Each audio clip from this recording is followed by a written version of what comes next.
UDF സർക്കാരിനെ കുറിച്ച് പറയുമ്പോൾ വരുന്ന 5 വർഷക്കാലം സംഘപരിവാർ ഇടപെടലുകളോടുള്ള UDFന്റെ സമീപനം എങ്ങനെയായിരിക്കും എന്നത് വളരെ പ്രധാനപ്പെട്ട ഒരു ചോദ്യം തന്നെയാണ്. ഇന്നലെ സത്യപ്രതിജ്ഞാ ചടങ്ങിൽ വന്ദേമാതരം പൂർണ്ണമായും ആലപിച്ചതോടെ അതിൽ ഏകദേശ വ്യക്തത വന്നിരിക്കുകയാണ്. അടുത്ത 5 വർഷക്കാലം എങ്ങനെയായിരിക്കും സംഘപരിവാർ അജണ്ടകളെ കേരളത്തിലെ UDF സർക്കാർ സ്വീകരിക്കാൻ പോകുന്നത് എന്നതിൽ ഒരു വ്യക്തത ഇപ്പോൾ നമുക്ക് ഏകദേശം വന്നിട്ടുണ്ട്. അതിനെക്കുറിച്ച് ഞാൻ പിന്നീട് പറയാം. പക്ഷേ ഇപ്പോൾ ഞാൻ പറയാൻ പോകുന്നത് വളരെ പ്രധാനപ്പെട്ട മറ്റൊരു കാര്യത്തിലേക്കാണ്. UDF സർക്കാരിന്റെ പുതിയ അഡ്വക്കേറ്റ് ജനറലിനെ ഇന്നലെ മുഖ്യമന്ത്രി തീരുമാനിച്ചു. ആരെയാണ് നിയമിച്ചതെന്നറിയാമോ? മുൻ ഗവർണർ ആരിഫ് മുഹമ്മദ് ഖാന്റെ നിയമ ഉപദേഷ്ടാവിനെയാണ് പുതിയ അഡ്വക്കേറ്റ് ജനറലായി ഇപ്പോൾ UDF സർക്കാർ നിയമിച്ച ജാജു ബാബു. അദ്ദേഹം മുൻ ഗവർണറായിരുന്ന ആരിഫ് മുഹമ്മദ് ഖാന്റെ നിയമ ഉപദേഷ്ടാവായിരുന്നു. ഏറ്റവും പ്രധാനപ്പെട്ട കാര്യം നിങ്ങൾക്കറിയാം, നമ്മുടെ സർവകലാശാലകളെ കാവ്യവൽക്കരിക്കാനുള്ള വലിയ ശ്രമങ്ങൾ നടക്കുന്നു. അതിനുവേണ്ടി എല്ലാ കോടതികളിലും ഗവർണർക്ക് വേണ്ടി വാദിച്ചത് ഈ പറയുന്ന ജാജു ബാബു ആയിരുന്നു എന്നതാണ് ഏറ്റവും പ്രധാനപ്പെട്ട കാര്യം. അങ്ങനെ സംഘപരിവാറിന്റെ ഏറ്റവും അടുപ്പക്കാരനായിരുന്ന ഒരു വ്യക്തിയെ അഡ്വക്കേറ്റ് ജനറലായി നിയമിച്ച് ഏതായാലും UDF സർക്കാർ വലിയ നന്ദി കാണിച്ചിട്ടുണ്ട് എന്നാണ് ഇപ്പോൾ നമുക്ക് മനസ്സിലാക്കാൻ കഴിയുന്നത്.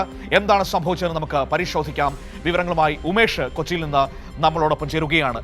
എന്തിനു വേണ്ടിയിട്ടാണ് സംഘപരിവാർ അടുപ്പക്കാരനെ അഡ്വക്കേറ്റ് ജനറലായി നിയമിച്ചിരിക്കുന്നത്? നമുക്ക് നോക്കാം. Umesh, good morning. Advocate Jaju Babu പുതിയ അഡ്വക്കേറ്റ് ജനറലാണ്. പക്ഷേ അദ്ദേഹത്തിന്റെ ഒരു കഴിഞ്ഞ കാലം പരിശോധിച്ചാൽ ആരിഫ് മുഹമ്മദ് ഖാൻ എന്ന് പറയുന്ന സംഘപരിവാർ അജണ്ട ഏറ്റവും കർക്കശമായി നടപ്പാക്കാൻ ശ്രമിച്ച ഗവർണറുടെ നിയമ ഉപദേഷ്ടാവായിരുന്നു എന്ന് നമുക്ക് മനസ്സിലാക്കാൻ കഴിയും. എന്തിനു വേണ്ടിയിട്ടാണ് സംഘപരിവാർ പാരമ്പര്യമുള്ള ഒരാളെ അഡ്വക്കേറ്റ് ജനറലായി UDF സർക്കാർ നിയമിച്ചിരിക്കുന്നത്?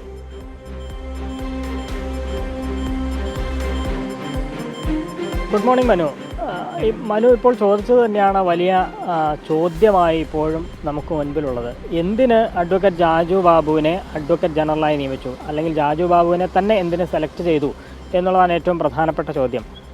ജാജു ബാബുവിൻ്റെ പശ്ചാത്തലം ഇപ്പോൾ മനു തന്നെ സൂചിപ്പിച്ചു. അദ്ദേഹം ഗവർണറുടെ നിയമോപദേഷ്ടാവായി പ്രവർത്തിച്ചയാളാണ്. ഏതാണ്ട് നിരവധി വർഷക്കാലം ഗവർണറുടെ നിയമോപദേഷ്ടാവായിരുന്നു. ഇതിലൊരു പ്രശ്നമുള്ളത് ഏത് സമയത്താണ് അദ്ദേഹം ഈ ചുമതല നിർവഹിച്ചത് എന്നുള്ളതാണ്. ഇതിനു മുൻപ് ഗവർണറായിരുന്ന അഡ്വക്കേറ്റ് ആരിഫ് മുഹമ്മദ് ഖാൻ, അദ്ദേഹത്തിൻ്റെ പ്രവൃത്തികൾ ഈ കേരള സമൂഹത്തിന് ബോധ്യമുള്ളതാണ്. ആരിഫ് മുഹമ്മദ് ഖാൻ്റെ പല നടപടികളും അന്ന് വിവാദമായതാണ്. ഏറ്റവും പ്രധാനമായി ആരിഫ് മുഹമ്മദ് ഖാനെക്കുറിച്ച് അന്ന് പൊതുസമൂഹത്തിന് വ്യക്തമായൊരു കാര്യം, ഈ സർവകലാശാലകളിലൊക്കെ RSS അജണ്ട നടപ്പാക്കാനുള്ള ശ്രമത്തിന് നേതൃത്വം നൽകിയിരുന്നത് അദ്ദേഹമാണ് എന്നുള്ളത് പൊതുവിൽ അന്ന് ഉയർന്നു കേട്ട ഒരു വിവരമാണ്. അതായത് അദ്ദേഹം ചാൻസലർ എന്ന നിലയിൽ ആണ് സർവകലാശാലകളിൽ ഈ അധികാര പ്രയോഗം നടത്തിയിരുന്നത്. അത് ഇല്ലാത്ത അധികാരം ഉപയോഗിക്കുകയാണ് എന്നുള്ളതൊക്കെ വലിയ നിയമവ്യവഹാരത്തിലേക്കൊക്കെ അന്ന് പോയതാണ്. അപ്പോൾ ഈ നിയമവ്യവഹാരങ്ങൾ അത് ഹൈക്കോടതിയിലടക്കം ഒട്ടേറെ കേസുകൾ വന്നതാണ്. പ്രത്യേകിച്ച് ഈ സർവകലാശാലകളിലൊക്കെ VC-മാരെ മാറ്റാനുള്ള നടപടികളൊക്കെ, ഓരോരോ VC-മാരെയും മാറ്റാനുള്ള നടപടികൾ ആരിഫ് മുഹമ്മദ് ഖാൻ ചെയ്തിരുന്നു. പലർക്കും കാരണം കാണിക്കൽ നോട്ടീസൊക്കെ നൽകിയിരുന്നു. ആ സമയത്തെല്ലാം ഈ ഗവർണർ ആരിഫ് മുഹമ്മദ് ഖാൻ്റെ നിയമോപദേഷ്ടാവായി പ്രവർത്തിച്ചയാളാണ് അഡ്വക്കേറ്റ് ജാജു ബാബു എന്നുള്ളത്.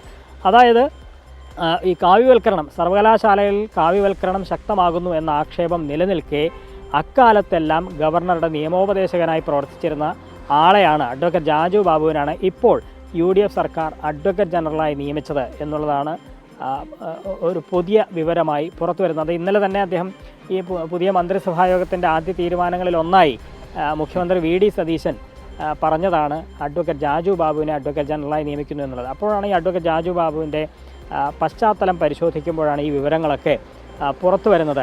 അദ്ദേഹം പിന്നീട് ഗവർണറുമായുള്ള അഭിപ്രായ വ്യത്യാസത്തെ തുടർന്ന് രാജിവെക്കുകയൊക്കെ ഉണ്ടായി. അത് ഒരു വശത്ത് നിൽക്കുന്നു. അത് ഈ രാജിവെച്ചൊരു സമയം എന്ന് പറയുന്നത് ഈ സർവകലാശാലകളിലൊക്കെ, ഈ സർവകലാശാലയുമായി ബന്ധപ്പെട്ട് ഗവർണർ എതിർകക്ഷിയായ കേസുകളിലൊക്കെ വലിയ തിരിച്ചടി അന്ന് ഗവർണർക്ക് ഉണ്ടായിരുന്നു. ഈ VC-മാരുടെ കേസുകളിലൊക്കെ ആ ഘട്ടത്തിൽ തൽസ്ഥിതി തുടരാനൊക്കെ കോടതി പറയുന്നൊരു സാഹചര്യമൊക്കെ ഉണ്ടായി. അതായത് ഗവർണർക്ക് വലിയ തിരിച്ചടി അക്കാലത്ത് ഹൈക്കോടതിയിൽ നിന്നുണ്ടായി. അതിന് പിന്നാലെയാണ് അഡ്വക്കേറ്റ് ജാജു ബാബു രാജിവെക്കുന്നത്. അദ്ദേഹം നിലപാടുകളിലെ പ്രശ്നം കൊണ്ടല്ല രാജി എന്ന് പറയുന്നത്.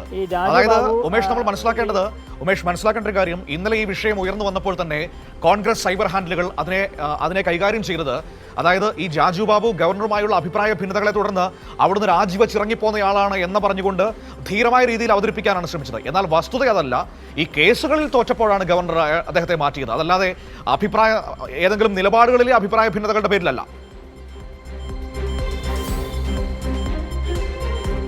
അതെ, കേസുകളിൽ വലിയ തോതിൽ തിരിച്ചടി അക്കാലത്തൊക്കെ ഉണ്ടായതാണ്. അത് വലിയ വാർത്തയാണ്. ഹൈക്കോടതിയിലടക്കം നിരവധി തിരിച്ചടി ഉണ്ടായതാണ്. ആ ഘട്ടത്തിലാണ് അദ്ദേഹം രാജിവെക്കുന്നത് എന്നുള്ളതാണ്.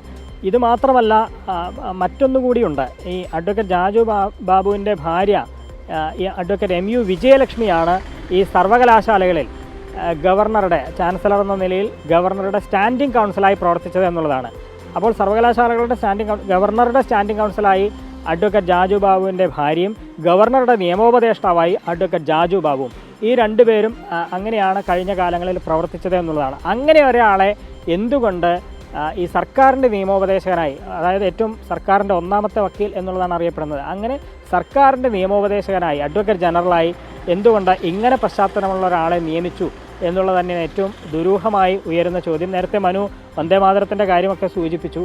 അതുമായൊക്കെ ബന്ധപ്പെടുത്തുമ്പോഴാണ് ഇങ്ങനെ ചില സംശയങ്ങൾ, ദുരൂഹതകളൊക്കെ ഉണ്ടാകുന്നത്. കഴിഞ്ഞ കാലങ്ങളിൽ ഈ ഗവർണർ ആരിഫ് മുഹമ്മദ് ഖാനെ അന്ന് പ്രതിപക്ഷ നേതാവായിരുന്ന VD സതീശൻ എത്ര കണ്ട് തള്ളിപ്പറഞ്ഞിരുന്നു എന്നുള്ള പ്രശ്നങ്ങളൊക്കെ ഉണ്ട്. പല കാര്യങ്ങളിലും VD സതീശൻ അന്ന് പ്രതിപക്ഷ നേതാവായിരുന്ന ഇന്നത്തെ മുഖ്യമന്ത്രി VD സതീശൻ ഗവർണറുടെ സമീപനങ്ങളോട് ചേർന്ന് നിൽക്കുന്നതാണ് നമുക്ക് കാണാൻ കഴിയുന്നത്. ഒരു ഘട്ടത്തിൽ പോലും ഗവർണറെ തള്ളിപ്പറയാൻ തയ്യാറായില്ല എന്ന് മാത്രമല്ല, അന്ന് സംസ്ഥാന സർക്കാരിനെ കുറ്റപ്പെടുത്താനുമാണ് VD സതീശൻ ശ്രമിച്ചത്.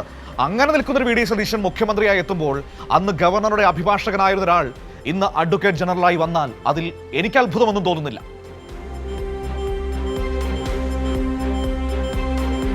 അതെ, പൊതുസമൂഹത്തിനും ആ നിലയിലാണ് വലിയ സംശയങ്ങൾ ഉയരുന്നത്. കാരണം ഇതെല്ലാം ചേർത്ത് വായിക്കുമ്പോൾ വലിയ ദുരൂഹത ഇക്കാര്യത്തിലുണ്ട്. ഇതിനകം തന്നെ സാമൂഹ്യ മാധ്യമങ്ങളിലും പൊതുസമൂഹത്തിനും ഉൾപ്പെടെ വലിയ ചർച്ചയായി മാറുകയാണ് ഈ വിഷയം. എന്തുകൊണ്ട് അഡ്വക്കേറ്റ് ജാജു ബാബുവിനെ തന്നെ AG ആയി നിയമിച്ചു?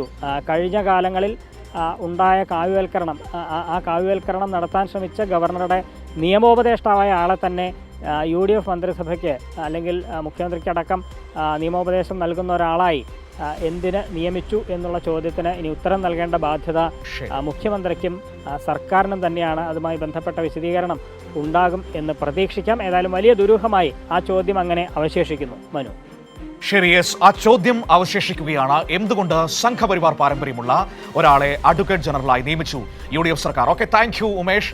ഉമേഷാണ് കൊച്ചിയിൽ നിന്ന് നമ്മളോട് ഇക്കാര്യത്തെക്കുറിച്ച് സമഗ്രമായി അതിന്റെ വിശദാംശങ്ങൾ സംസാരിച്ചത്. ഏതെങ്കിലും ഉദ്ദിഷ്ട കാര്യത്തിനുള്ള ഉപകാര സ്മരണയാണോ ജാജു ബാബുവിന്റെ നിയമനം? നമുക്കറിഞ്ഞുകൂടാ. ഏതായാലും കേരളത്തിന്റെ പൊതുസമൂഹം ആ വിഷയം ചർച്ച ചെയ്യുന്നുണ്ട്. ഇനി വരാൻ പോകുന്നൊരു കാര്യം ഞാൻ പറയാം. നമ്മളിപ്പോൾ മുഖ്യമന്ത്രിയോട് ഈ വിഷയത്തെക്കുറിച്ച് ചോദിച്ചാൽ അതിന് മറുപടി ഉണ്ടാകില്ല എന്ന കാര്യം ഉറപ്പാണ്. അത് ഏതെങ്കിലുമൊക്കെ തരത്തിൽ അത് ഒഴിവാക്കും. ഒരു കാര്യം കൂടി പറയാം, അതിനെക്കുറിച്ച് ചോദിക്കാൻ ഒന്നെങ്കിൽ കൈരളി അല്ലെങ്കിൽ ദേശാഭിമാനി, മറ്റാരും ഉണ്ടാകില്ല എന്നതും ഇതിൽ നിങ്ങൾ ചേർത്ത് വായിക്കേണ്ട ഒരു കാര്യം തന്നെയാണ്.